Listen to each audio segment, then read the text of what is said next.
Autoridade a detener damita Nicole Lake, de apenas 16 anos, jamars de Ingenieweg Amerikanenkamp. Lake ahui voor de justitiële jeugdinrichting Curaçao, que antes GOG.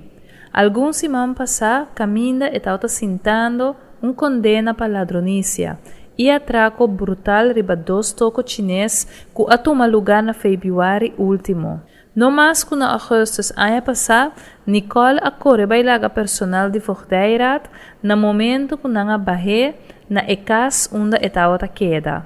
Depois, quando logra detener a rebelde justiciële jeugdinrichting Curaçao, na onda mais ela logra de hui bailaga nang. Riba Facebook estava a charge de autoridade nang, sacando portrait com hilchi alto, indicando que esse sapato com hilchi nang aqui mês, ela corre bailaga polícia. Nicole Lake agora que vez mais está em mão de justiça.